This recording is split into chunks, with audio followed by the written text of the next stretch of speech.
Welcome, fellow humans. We are back again with another website audit. So today we're auditing CloudWorks IT website. They are a business in the West Midland area, I believe, and they offer IT services to small businesses in that area. So let's look at their website, see what's working, see what could be improved, and yeah, let's make it happen. So without further ado, let's just jump straight into it.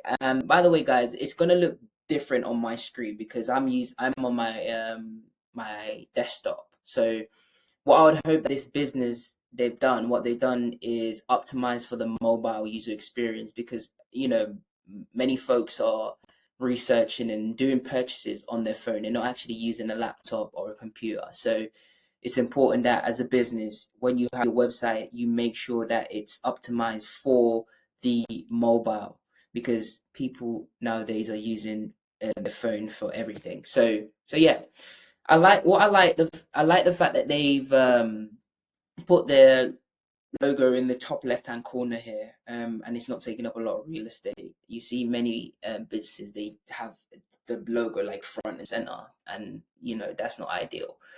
I like the fact that they've got their number there, so if people want to reach out, then they can do so. I would argue they could also put an email there just as another option. If people can't call, they can pop an email. What I would also suggest, they could potentially, because they're a local business and they're dealing with other local businesses, as sort of a trust signal, putting their live address there so people can see, oh, actually they're close by, or this is a business that's in our proximity. So I think that would work well in the navigation bar. How that would look on the phone interface, I'm not sure, but you could always test and see if it could work. But just an idea. So when it comes to above the fold, there's five. Did I put up 10 there? No, I mean there's five. There's five elements you want to be looking at on above the fold. And when I say above the fold, it's this entire screen that you see here without me having to scroll down. So this part is below the fold, and here is above the fold. So there's five elements that you want to be looking at. So you want to be looking at the headline. You want to be looking at the subhead. So the headline is this black text here. The subhead is this text here, the smaller text along here where my cursor is. The call to action is this big blue button that says book a free consultation. So the call to action button, and then the fourth thing you need to have on your above the fold page is a strong visual. So that could be imagery or a video, whatever it might be. And also you need social proof. So those are the five elements. Sorry. So you need a headline, subheadline, call to action, social proof, and obviously visuals. So let's go through the CloudWorks headline, where they say cost-effective managed IT services to help small businesses thrive. So I think this could be improved. It could definitely be more specific and more descriptive in terms of what it is that they offer, and sort of like, not sort of, and the benefit. What is the benefit the client is going to experience from using your service. So what I did, I quickly done a little mock-up. Obviously, this is not the real deal, and it's just me sort of not freestyling, but putting something together. Obviously would need refining. So I done something on Figma where I said, so what they could do is say here, so you could say this is the eyebrow of the above the fold. So you could put this in smaller text, and basically that's telling them exactly what it is that you offer, and then highlighting who it's for. So it's for small businesses. So you say fast, reliable IT support for small businesses. Then they could say get 24/7 ironclad data protection and rapid fixes for IT problems. So this is more specific, it's more descriptive. is telling them exactly what it is that they do, and it's sort of end benefit of the service that they provide. And the reason why you want to make it very specific and very descriptive is that people don't want to think.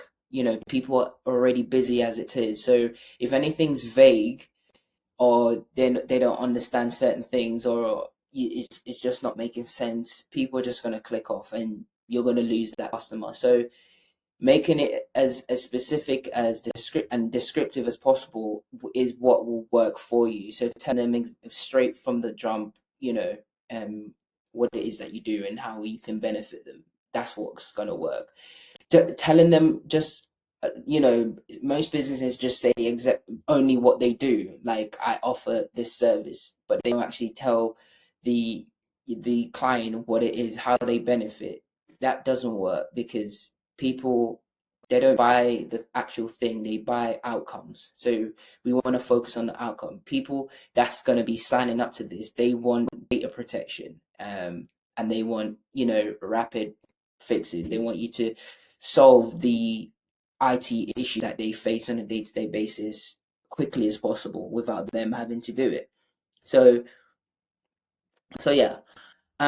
So we talk about the subhead here, and normally you would tell people exactly how you do what you do. How do you do the work you do to give them that benefit or that end result that they want?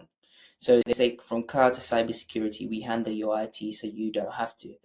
That could be punched up a little bit in terms of the copy. I did write here, and as I said, this is not refined. So, working in busy, you'd have to do your research and know exactly the right copy to put here. So I said, no more grappling with IT problems that derail your day-to-day schedule. Our experts will manage it all, so you can focus on revenue building tasks. So you're telling them that you would fix all their IT problems, and then the end benefit is that they don't have to be worrying and spending most of their days trying to put out IT fires or IT issues. Even they can just leave it to the expert and concentrate on, tasks actually going to move the needle and grow their business and grow their revenue. So yeah. In terms of the call to action here, I like the fact that they do have a call to action, because believe it or not, many businesses miss this part, and it's so important. They don't provide a call to action, and then the visitors don't actually know what to do next, and not directing the visitor to the desired outcome that you want them to take, or their desired action. So having a call to action is great here. In terms of tweaking, instead of saying book A, you could say book your free consultation, because then it makes it more personal. These little changes, you'd be amazed how they make a difference. So they could actually say book your free consultation. I did put on mine that I did say, relating it exactly to the problems that the client's facing, or the the service that you provide. So you say, help me fix my ID issues. And then I put it on the here, say free consultation, no obligations. Because then, a lot of the times when we ask people to take action, they're going to think, oh dear, am I going to have to sign up to something? Or am I obligated to do certain things or take certain actions? So just by putting free consultation, no obligations, it just relieve the skepticism or any doubt the customer or the client might hold. So yeah, next thing I want to talk about is the visual. And one thing, when you have your website, you need to make sure that whatever imagery you're using or visual, it needs to align with the text. The text and the visual needs to be um closely related. It can't be a random video or a random photo. So, for example, you notice when, let's take a running trainers, and let's look at Nike or Adidas. You notice that they don't just show the trainers, and even if they do, it's for a quick, this is seconds that they show it for. What they do show is people using the product. You see people running, people taking on marathons, all of these things. So people want to see what the products, what they're gonna experience if they do buy this product. So you're selling them in the idea in their imagination, and people's imagination is powerful. So that's what the visuals should be doing. And I would argue that this business should be using a video, because if you had a video, for example, where they're showing how they integrate with the businesses that they work with, potentially having also a testimonial in that video of other past clients that they've worked with, talking about the experience and all these things, would be great, So I think a video would have done better here compared to this static image. I'm not sure if this is a stock photo, or if this is the an employee or the owner of the business, but this is not doing much in terms of what it is that the visual should be doing. Sell the experience with the visual, so people know what it is that they can expect. In terms of the next one we want to talk about is the social proof. And this business even, they haven't provided any in terms of on the above the fold part of the website, which is not good, because you want those trust signals anyway, instantly, to reduce any fear, doubts that the potential client might have, because trust is a big thing. So you want to put your social proof there front and center, so they can see that other businesses actually trust you to work with you. And it can be, you have different types of social proof, whether that's testimonials, reviews, Google reviews, Trustpilot. A lot of businesses, you see them put and I did show an example. This is just an example. Like, you see businesses will put logos of past not employees, past clients that they've worked with. So doing that on your above the fold page here works amazing, because it just reduce the friction that people, or the skepticism that people hold when they first encounter your business.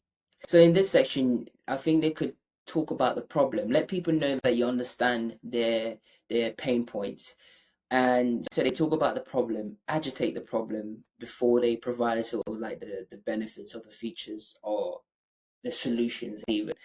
So they could say something like, think of a day where you spent most day trying to fix an IT issue, and that way you're getting them to think back to those moments where it's a pain in the ass for them, and that's how you agitate the problem. I think why choose us comes a little bit later, because you haven't provided them with enough information for them to say, okay, let's actually choose this business or these people to solve our problems. So I think this should be down um later down into the page or the scroll even. And I think how they could frame this actually is, instead of saying why choose us, because what we have to remember is that anything that we put to our customers or clients, if we say it ourselves, it's automatically going to be discounted. So what we should do is provide a sort of like a comparison table here, where you're talking about the shortcomings of your competitors, and then you're highlighting how great you are and how you do things better. Because the reason why you want to do that is that people are going to be doing research, so you're not going to be the only business that they are researching. So when you're giving them valuable information, and if it's information that they themselves didn't even know, you put yourself as an authority figure, and then they're going to give you more consideration in terms of giving their hard-earned cash to you. So it's good to make your business or your product or service the only option. I'm not saying you need to shit on your competitors, but it's more so saying what's already out there is not good enough, and this is how you're different, because you need to stand out. And we have to understand, in terms of like a a contrast effect, we don't have a sort of internal value meter that can tell us what is actually better.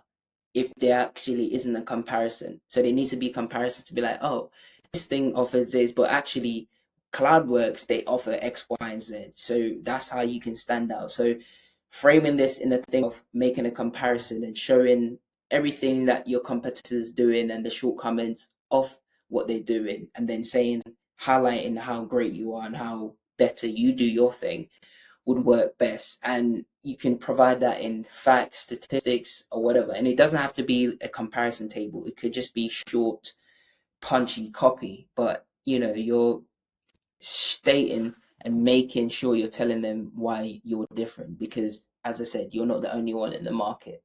So yeah, we scroll down to this part, and I believe this is the social proof element of their page. So let's leave it here. So I think with this bit, I think they could make this more believable by providing, so you have C Reynolds. Can we get a picture of C Reynolds? Can we get the company that they work for? Even a video would have been way better. That would have made it way more credible. Because when people see faces, they see people telling the actual story. It looks better. From this, anyone could write this. I'm not saying that this business is doing anything shady, but when you provide faces of real people, and they share their story, it's more believable than just having a name and just some quotes. So I think that's how they could have improved that. And I think that's the end of it. I think there's more to be added to this page and make it a full selling job. They can tell people exactly how the services work, and what can be included, what can be expected. And I think they do this where it says view services, but I think the more clicking off people have to do, the more they're just gonna click off. So how can you make it concise and straight to the point where you're telling them on one page without having them to click off? So yeah, I think definitely these are some changes that this business can make to improve their website, to convert people into taking the action, and also having the call to action buttons sprinkled all over their page, so people don't have to scroll to the top or the bottom to actually get to the call to action buttons. But yeah, I'm sure there's certain stuff that I've missed, but I'm just going off based on what this business has provided. Let me know in the comments if there's anything that you think I've missed, anything that could be added. Much appreciated, and I will see you in the next one. Bye.